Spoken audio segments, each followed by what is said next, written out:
untuk memelihara tempat-tempat ibadat agama-agama berbagai, memelihara churches, memelihara gereja, memelihara sinagog tempat Yahudi, dan juga memelihara masjid.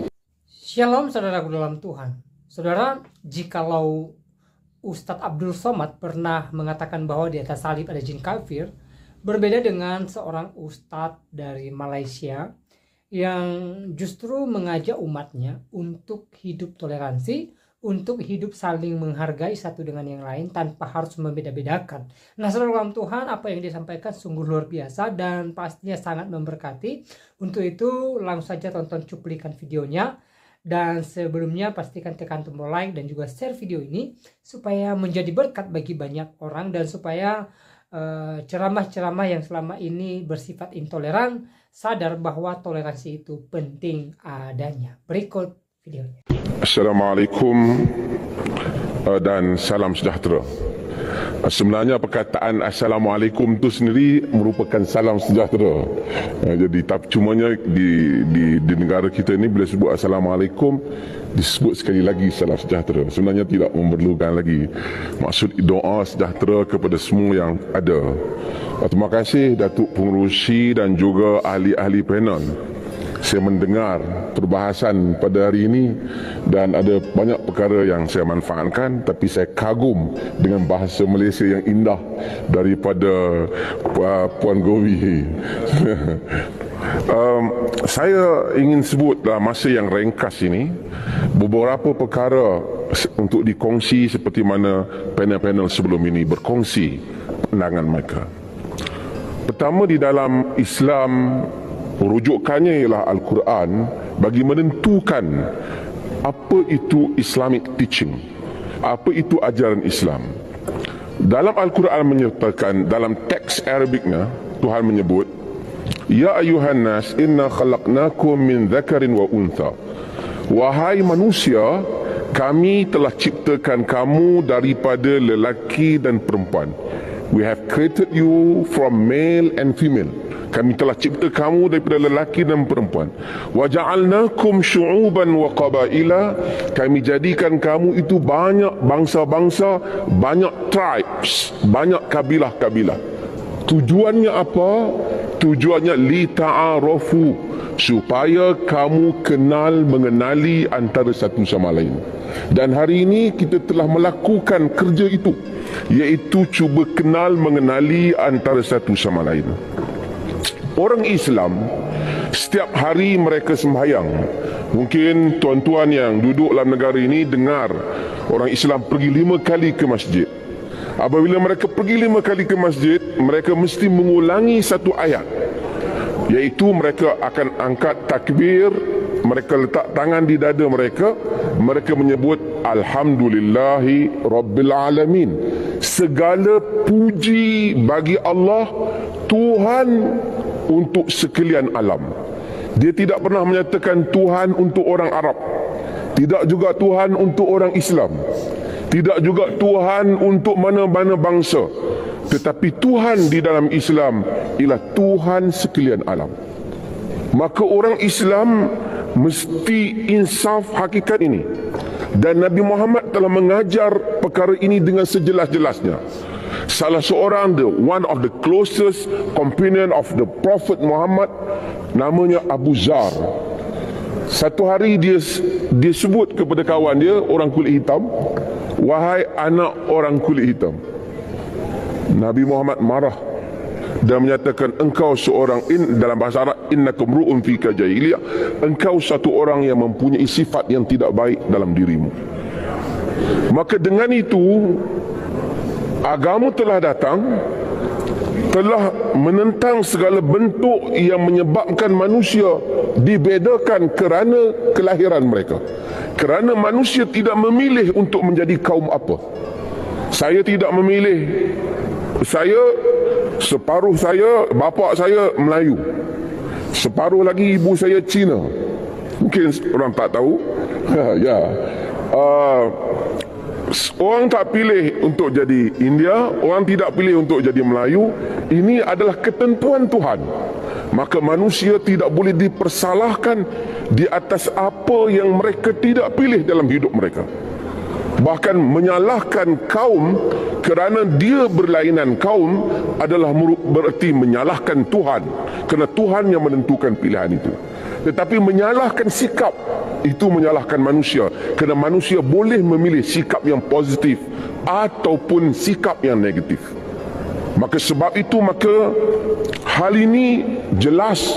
Sebab itu saya rasa orang Islam walau bagaimanapun dia tidak akan menghina kaum.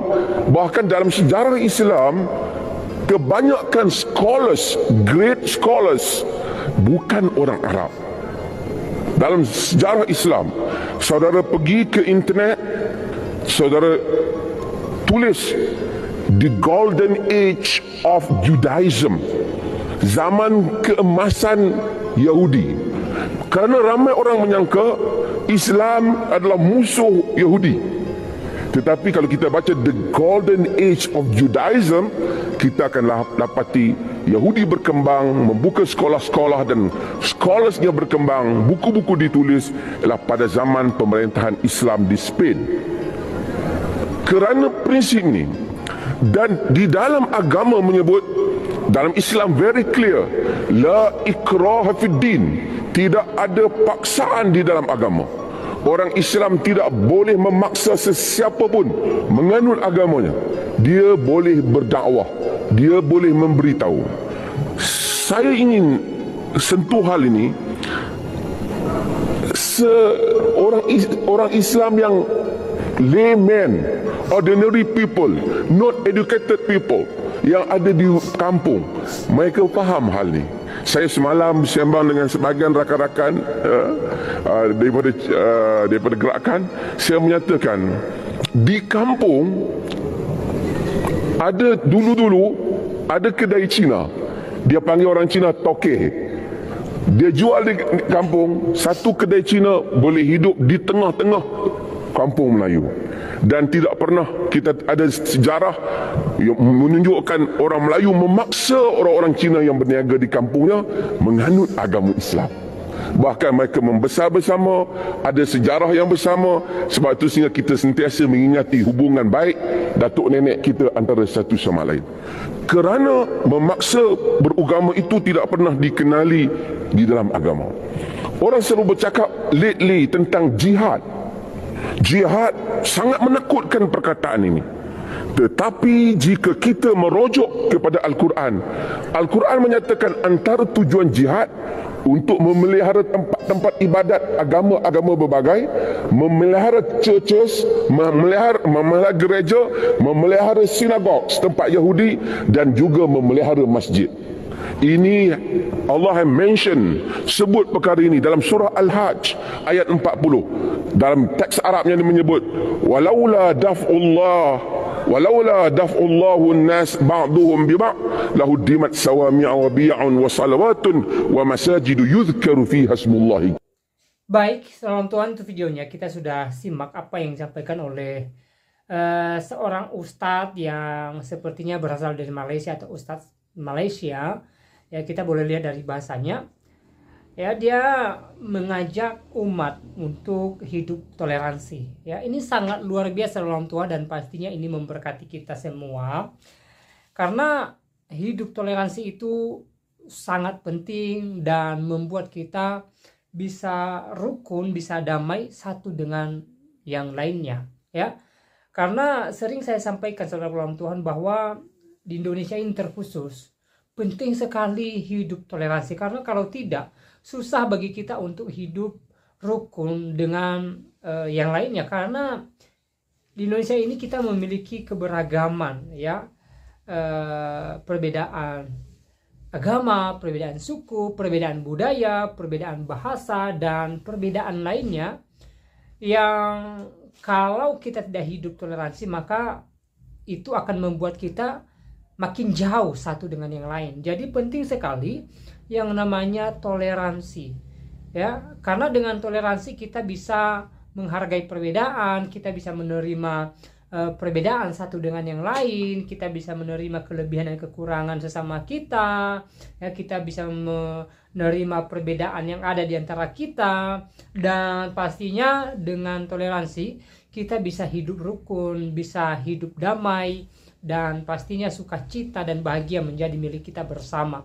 Jadi saudara dalam Tuhan, ya, mari kita hidup toleransi. Mari kita saling menghargai satu dengan yang lain.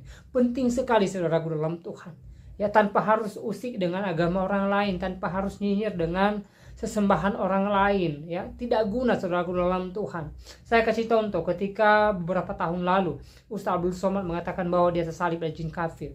Emang apa untungnya, apa baiknya, ya, setelah dia mengatakan hal itu? Justru itu hanya membuat umat, ya, semakin jauh antara satu dengan yang lain saudara dalam Tuhan, ya.